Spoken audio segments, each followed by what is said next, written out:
अस्सलाम वालेकुम मेरे प्यारे बच्चों, कैसे हो आप सभी। उम्मीद है सब खैरियत से होंगे और घर में महफूज होंगे और थोड़ी बहुत पढ़ाई भी कर रहे होंगे। चलिए तो शुरू करते हैं आज का सेशन।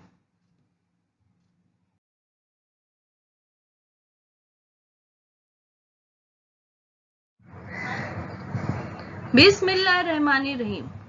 शुरू अल्लाह के नाम से जो निहायत मेहरबान और रहम वाला है।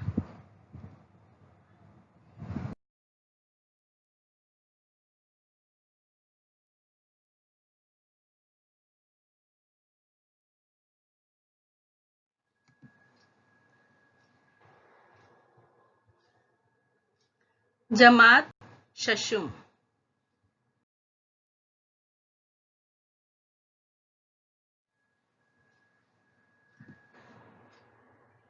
मजमून उर्दू।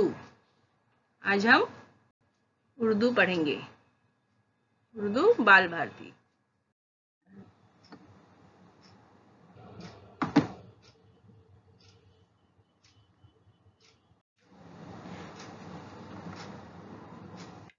सबक नंबर 11, लाल बहादुर शास्त्री।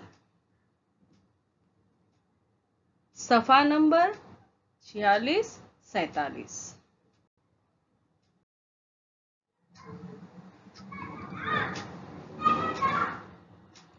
लाल बहादुर शास्त्री सबक नंबर 11 है प्यारे बच्चों।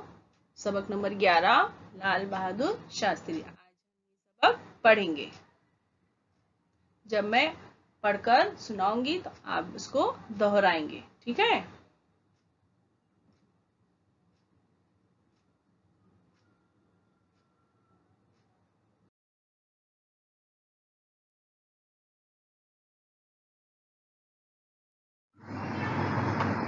सबक नंबर 11, लाल बहादुर शास्त्री।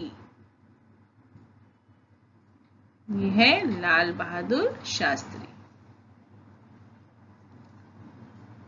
लाल बहादुर शास्त्री हमारे मुल्क के दूसरे वजीर आजम थे। वो मुगल सराय के गरीब घराने में पैदा हुए थे। तो लाल बहादुर शास्त्री जो थे वो हमारे मुल्क के दूसरे वजीर आजम थे। पहले वजीर आजम पंडित जवाहरलाल नेहरू थे। और वो कहाँ पैदा हुए? वो मुगल सराय के गरीब घराने में पैदा हुए थे। वो मुगल सराय के गरीब घराने में पैदा हुए थे, लेकिन उन्होंने अपनी मेहनत से और खूब मेहनत से पढ़ाई करके उसके बाद क्या बने? अपने अपने मुल्क के, हमारे मुल्क के वजीर आजम बने, दूसरे वजीर आजम। समझे प्यारे बच्चों? तो हम देखेंगे वो कैसे बने। तो यहाँ मैं पढ़ रही हूँ, आप दोहराएंगे। लाल बहादुर शास्त्री हमारे मुल्क के दूसरे वजीर आजम थे। वो मुगल सराय के गरीब घराने में पैदा हुए थे।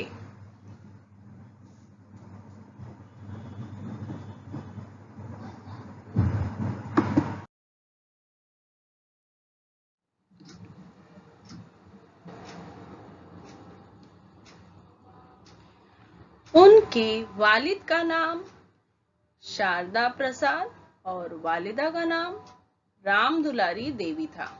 उनके वालिद का नाम शारदा प्रसाद और उनकी माँ का नाम राम दुलारी देवी था।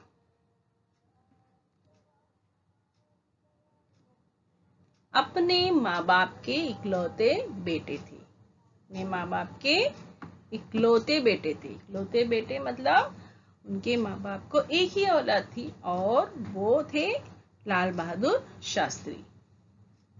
उनके वालिद का नाम क्या था? शारदा प्रसाद और वालिदा का नाम क्या था? राम दुलारी देवी था। और वो अपने माँ बाप के इकलौते बेटे थे, ठीक है। उनको एक ही औलाद थी और मतलब वो बेटा था। वो बेटा कौन? लाल बहादुर शास्त्री। चलो अब मैं पढ़ रही हूँ, आप उसको दोहराओ, ठीक है। उनके वालिद का नाम शारदा प्रसाद और वालिदा का नाम राम दुलारी देवी था। अपने माँ बाप के इकलौते बेटे थे।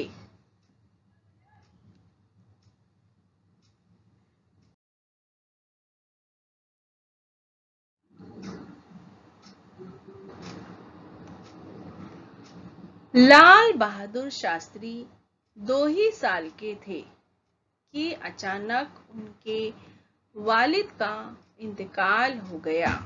कितने साल के थे? 2 ही साल के थे। इतने छोटे बच्चे थे तो ही क्या हो गया? उनके वालिद का इंतकाल हो गया। प्यारे बच्चों, अगर बाप का साया सर पर से उठ जाए तो जिंदगी आसान नहीं होती है, बहुत बड़ी मुश्किलों का सामना करना पड़ता है। लेकिन उन्होंने हिम्मत नहीं हारी। तो हम देखेंगे उन्होंने क्या क्या किया। वालिदा के साथ वो ननिहाल आकर रहने लगे। जब उनके वालिद का इंतकाल हुआ तो वो वालिदा के साथ कहाँ गए? ननिहाल, यानी अपनी नानी के यहाँ गए। यहीं उनका बचपन गुजरा। तो पढ़ो प्यारे बच्चों, लाल बहादुर शास्त्री 2 ही साल के थे कि अचानक उनके वालिद का इंतकाल हो गया। वालिदा के साथ वो ननिहाल में आकर रहने लगे। यही उनका बचपन गुजरा। देखो ये गांव का मंजर है ना, गांव इसी तरह होता है, देख रहे हो ना।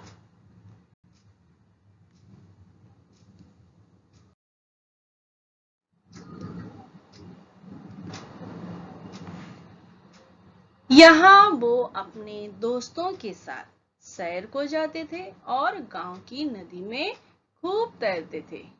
दोस्तों के साथ उनका बर्ताव हमेशा अच्छा रहा। बचपन में वो अपने दोस्तों के साथ में खेलते थे। जो लड़के उनके साथ में खेलते थे वो उनके दोस्त बन गए। आपके भी दोस्त होंगे। वो क्या करते थे? अपने दोस्तों के साथ खेलते भी थे और सैर को जाते थे, यानी घूमने जाते थे। सैर को जाना यानी घूमने जाते थे। और क्या करते थे? वो गांव की नदी में खूब तैरते थे दोस्तों के साथ। देखो पानी में किस तरह बच्चे तैर रहे हैं। आप भी कभी गांव जाओ तो गांव की नदी में जरूर घूमने जाना, वहां देखना बच्चे बड़े किस तरह से तैरते हैं। दोस्तों के साथ उनका बर्ताव हमेशा अच्छा रहा।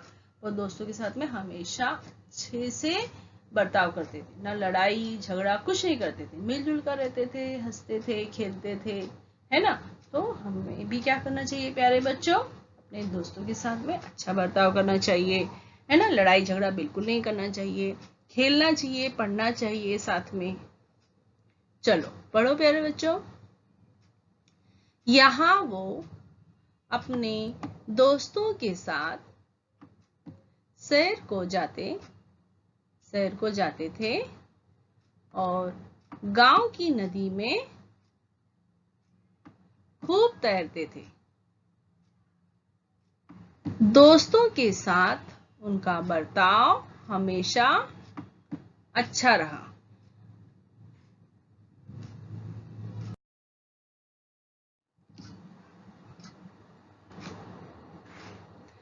उन्होंने बचपन ही में तय कर लिया था कि खूब मेहनत से पढ़ूंगा और अपनी वालिदा को सुख पहुंचाऊंगा। तो लाल बहादुर शास्त्री जो थे वो पढ़ने लिखने में भी बहुत दिलचस्पी लेते थे। उन्हें अच्छा लगता था और उन्होंने बचपन में ही तय कर लिया था, ठान लिया था, ये इरादा कर लिया था कि मैं खूब मेहनत से पढ़ूंगा और अपनी वालिदा को सुख पहुंचाऊंगा, यानी आराम पहुंचाऊंगा। क्यों? क्योंकि वो गरीब घराने से थे। उनकी माँ जो है उनके लिए बहुत मेहनत करती थी, है ना। तो इसलिए उन्होंने सोचा कि मेरी माँ ने मेरे लिए बहुत तकलीफ उठाई है, तो मैं क्या करूंगा? खूब पढ़ूंगा, खूब लिखूंगा, फिर अच्छा कमाऊंगा और अपनी माँ को जो है आराम दूंगा, खुशियां दूंगा। तो वैसे भी प्यारे बच्चों, माँ बाप हमारे लिए बहुत मेहनत करते हैं, है ना। तो हमारा भी क्या फर्ज है कि हम उनके लिए अच्छा ही करें, उनको आराम दें बड़े होकर और खुशी पहुंचाएं। तो इसके लिए हमें क्या करना पड़ेगा? मेहनत से पढ़ना पड़ेगा, मेहनत से लिखना पड़ेगा। तो बिल्कुल आप लोग भी जरूर ये तय कर लें कि हमें भी खूब मेहनत से पढ़ना लिखना है ना? चलो पढ़ो। उन्होंने बचपन ही में तय कर लिया था कि खूब मेहनत से पढ़ूंगा और अपनी वालिदा को सुख पहुंचाऊंगा।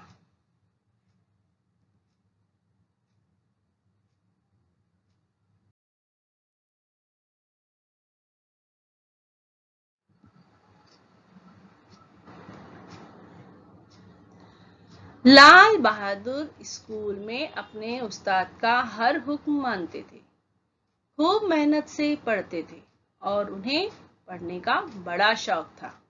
उनका रहन सहन निहायत सादा था। तो लाल बहादुर जब स्कूल में थे और उनके उस्ताद, उनके टीचर, उनके सर जो भी उनको कहते थे करने के लिए, पढ़ने के लिए, लिखने के लिए, कुछ बनाना है, तो वो उनका हर हुक्म मानते थे और खूब मेहनत से पढ़ते थे, बहुत मेहनत करते थे। और पढ़ने के साथ साथ में उन्हें एक और शौक था, कौन सा? खेलने का। उनका रहन सहन निहायत सादा था। वो ऐसा नहीं कि मुझे यही चाहिए, जिद नहीं करते थे कि मुझे अच्छा खाना चाहिए, अच्छा कपड़ा चाहिए, मुझे ये खिलौने चाहिए, बिल्कुल नहीं। वो एकदम निहायत सादा खाना खाते थे, सादे कपड़े पहनते थे, बहुत ही सादा जो था उनका रहन सहन, बहुत ही सादा था। अपने कपड़े वो खुद धोते थे। देखो, अपने कपड़े वो खुद धोते और चप्पलों को दुरुस्त कर लेते थे। कभी कभार तो नंगे पैर ही स्कूल चले जाते। वो अपने कपड़े खुद धोते थे प्यारे बच्चों। और चप्पलों को, उनकी चप्पल कभी टूट जाती थी तो उसको बना लेते थे, दुरुस्त कर लेते थे अपने हाथों से। और चप्पल नहीं होती तो क्या करते थे? वो नंगे पैर ही स्कूल चले जाते थे। बिल्कुल भी ऐसा नहीं बोलते थे, इसे बहाने नहीं करते थे, मेरे पास चप्पल नहीं तो मैं स्कूल नहीं जाऊंगा। तो हमें भी नहीं करना चाहिए, है ना प्यारे बच्चों? पढ़ने लिखने के लिए क्यों बहाना करने का? पढ़ना लिखना बहुत अच्छी आदत है ना? हमारी जिंदगी इसी से ही अच्छी बन जाएगी। तो पढ़ना लिखना बहुत जरूरी है। चलो अभी मैं पढ़ रही हूँ, आप इसको दोहराओ। लाल बहादुर स्कूल में अपने उस्ताद का हर हुक्म मानते थे, खूब मेहनत से पढ़ते थे और उन्हें खेलने का बड़ा शौक था। उनका रहन सहन निहायत सादा था। अपने कपड़े वो खुद धोते और चप्पलों को दुरुस्त कर लेते थे। कभी कभार तो वो नंगे पैर ही स्कूल चले जाते।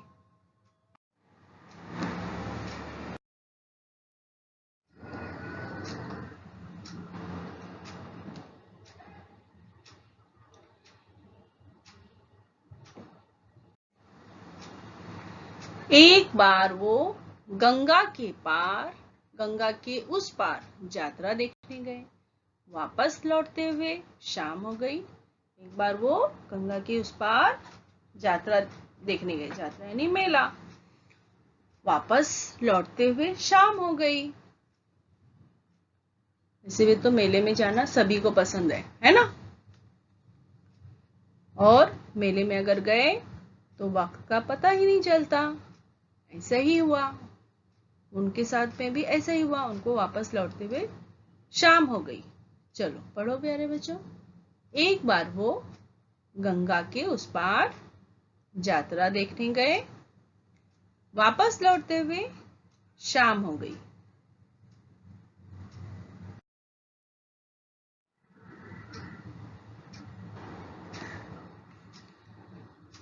उनके सब साथी नाव में बैठकर दूसरे किनारे आ गए।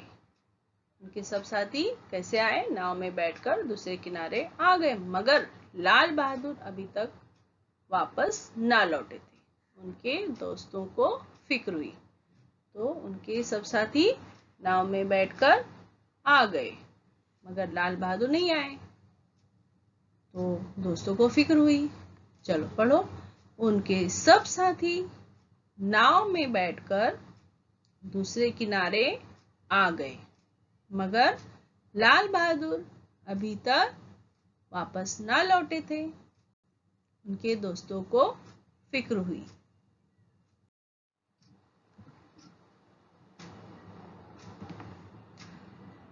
कुछ दूरी पर उन्हें एक लड़का तैरकर किनारे की तरफ बढ़ता नजर आया। वो क्यों नहीं आया अपने दोस्तों के साथ में नाव में? अभी ये मालूम होगा हमें। तो वो उनके दोस्तों ने क्या देखा कि कुछ दूरी पर उन्हें एक लड़का तैरकर किनारे की तरफ बढ़ता हुआ नजर आया। ये कौन था? ये लाल बहादुर थे। असल में उनके पास नाव वाले को देने के लिए पैसे ना थे, इसलिए वो अपने दोस्तों के साथ में नहीं आए, क्योंकि उनके पास पैसे नहीं थे ना नाव वाले को देने के लिए। इसलिए उन्होंने तैरकर नदी पार की। तो पढ़ो बच्चों। कुछ दूरी पर उन्हें एक लड़का तैरकर किनारे की तरफ बढ़ता नजर आया। ये लाल बहादुर थे। असल में उनके पास नाव वाले को देने के लिए पैसे ना थे, इसलिए उन्होंने तैरकर नदी पार की।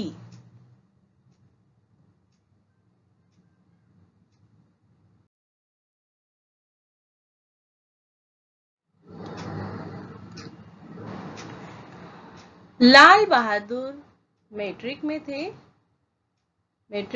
मैट्रिक मतलब 10वीं में थे। उन्होंने एक बार गांधी जी की तकरीर सुनी। उस तकरीर का उन पर बड़ा असर हुआ। उसी वक्त उन्होंने अपने वतन की खिदमत करने की ठान ली। उस वक्त क्या था कि हमारा मुल्क जो है वो अंग्रेजों के कब्जे में था, और उसको आज़ाद कराने के लिए महात्मा गांधी जी बहुत कोशिशें कर रहे थे। तो उनकी तकरीर सुनकर इतना उन पर असर हुआ लाल बहादुर शास्त्री पर कि उन्होंने भी ठान ली कि मैं भी वतन की खिदमत करूंगा, आज़ादी के लिए मैं भी हिस्सा लूंगा। जब लाल बहादुर मैट्रिक में थे, उन्होंने एक बार गांधी जी की तकरीर सुनी। उस तकरीर का उन पर बड़ा असर हुआ। उसी वक्त उन्होंने अपने वतन की खिदमत करने की ठान ली। उसी वक्त उन्होंने अपने वतन की खिदमत करने की ठान ली।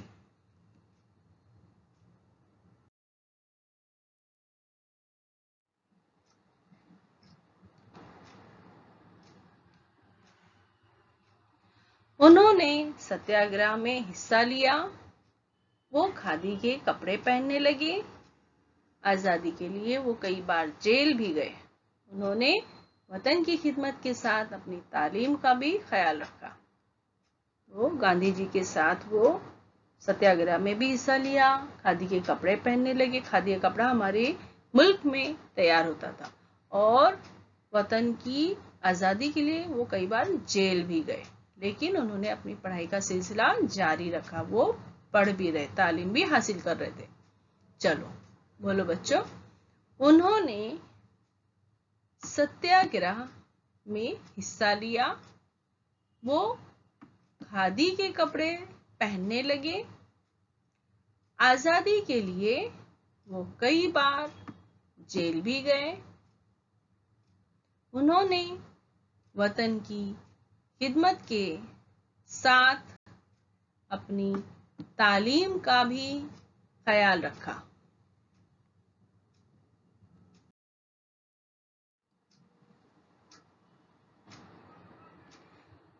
हमारे मुल्क के पहले वजीर आजम पंडित जवाहरलाल नेहरू उन्हें बहुत चाहते थे। हमारा जब मुल्क आज़ाद हुआ अंग्रेज़ों के कब्जे से, जब हमारा मुल्क आज़ाद हुआ, तो आजाद मुल्क के जो पहले वजीर आजम थे उनका नाम क्या था? पंडित जवाहरलाल नेहरू। वो पहले वजीर आजम। उसके वो बहुत चाहते थे, लाल बहादुर शास्त्री को पंडित जवाहरलाल नेहरू बहुत चाहते थे, उन्हें बहुत पसंद करते थे। बोलो बच्चों, हमारे मुल्क के पहले वजीर आजम पंडित जवाहरलाल नेहरू उन्हें बहुत चाहते थे।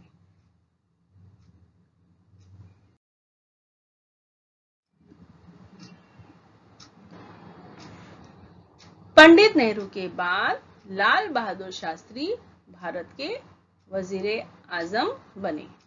तो पंडित नेहरू पहले वजीर आजम थे, उनके बाद कौन बना? लाल बहादुर शास्त्री हमारे भारत के दूसरे वजीर आजम बने।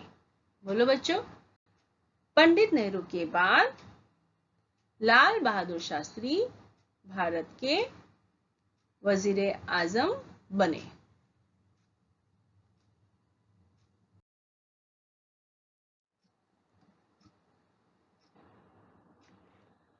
मुल्क की तरक्की के लिए वो उम्र भर कोशिश करते रहे। वो 18 माह तक वजीर आजम रहे। तो जब वो वजीर आजम बने तो मुल्क की तरक्की के लिए उन्होंने बहुत कोशिशें की, और जब तक वो जिंदा रहे तब तक वो मुल्क की तरक्की के लिए कोशिश करते रहे। और वो 18 माह यानी 18 महीने यानी 1.5 साल तक वजीर आजम रहे।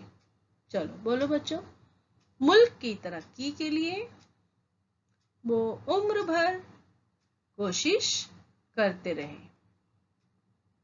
वो 18 माह तक वजीर आजम रहे।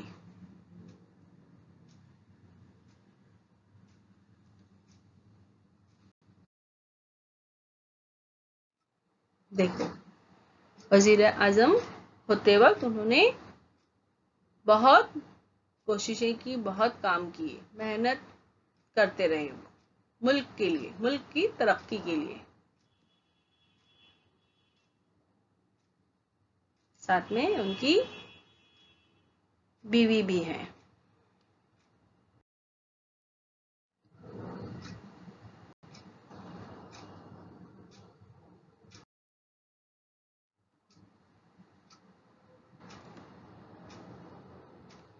जय जवान जय किसान का मशहूर नारा उन्हीं का दिया हुआ है। जय जवान जय किसान, ये नारा जो हमारे मुल्क में हमेशा गूंजता है, तो ये मशहूर नारा किसने दिया? लाल बहादुर शास्त्री ने। क्यों? जय जवान, जवान जो होते हैं फौजी, वो मुल्क की हिफाजत के लिए सरहद पर अपनी ड्यूटी देते हैं, है ना, और उसकी हिफाजत के लिए हमेशा अपनी जान भी वो गंवा देते हैं। इसी तरह किसान जो है वो अनाज उगाता है, फसल उगाता है, और पूरे देश को अनाज खाने के लिए मिलता है। उस किसान की वजह से पूरा मुल्क खाता है, किसान जब फसल उगाता है। इसलिए उन्होंने जय जवान जय किसान इस तरह का मशहूर नारा दिया।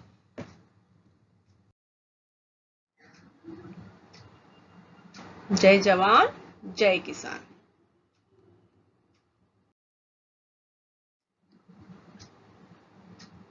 उनका इंतकाल ताशकंद में हुआ। उनका इंतकाल ताशकंद में हुआ। बोलो बच्चों, उनका इंतकाल ताशकंद में हुआ।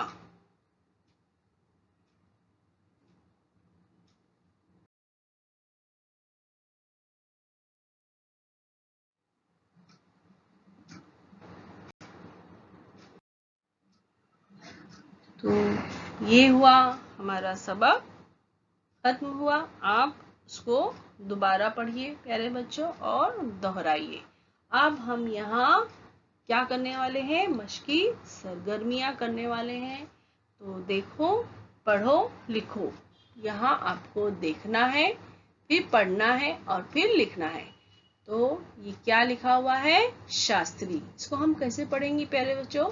शा स त री, और फिर उसको क्या करना है? लिखना भी है।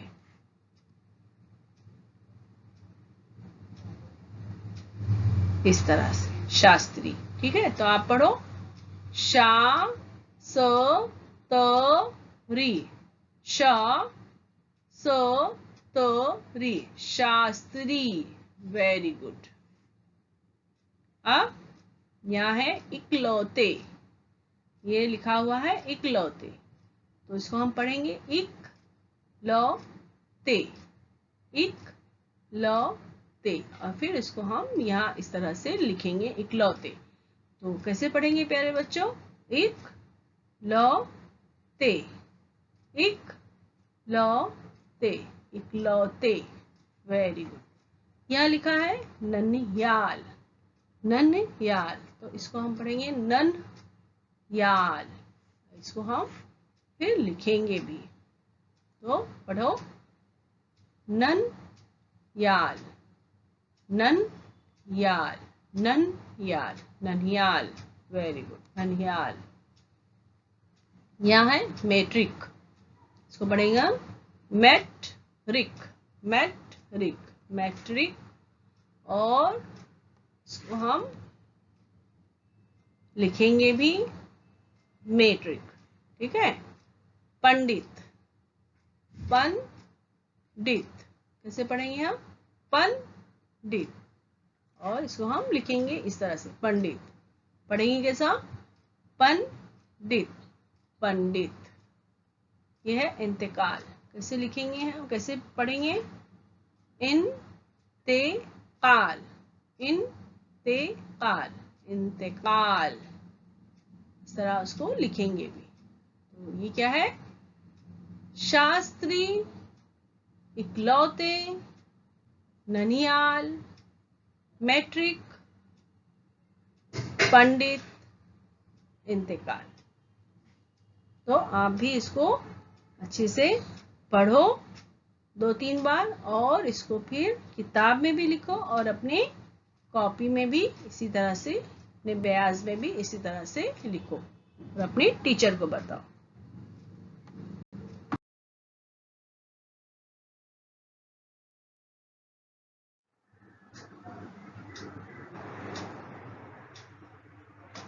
तो प्यारे बच्चों, चैनल को सब्सक्राइब करना ना भूलें। जिसने अब तक चैनल को सब्सक्राइब नहीं किया है वो चैनल को सब्सक्राइब कर लें, ताकि एजुकेशनल वीडियोस जब भी इस चैनल पर अपलोड हो आए तो आप तक सबसे पहले पहुंचे। और इस तरह से बेल आइकन को भी आप क्या करेंगे? प्रेस करेंगे। और अगर आपको ये वीडियो अच्छी लगी है तो इसको लाइक भी कीजिए। वेरी गुड, आप तो बहुत ही समझदार बच्चे हो, तो ज़रूर आप बहुत ही होशियार हो, तो आप ज़रूर इस चैनल को सब्सक्राइब करेंगे और लाइक भी करेंगे। Thanks for watching. देखने के लिए शुक्रिया प्यारे बच्चों। उन पेरेंट्स का भी शुक्रिया जो अपने बच्चों के साथ में बैठे हैं और देख रहे हैं और अपने बच्चों की पढ़ाई में मदद कर रहे हैं। उन वालिदैन का मैं बहुत बहुत शुक्रिया अदा करती हूँ। और मैं फिर हाजिर होंगी एक नए एजुकेशनल वीडियो के साथ। तब तक के लिए अल्लाह हाफिज।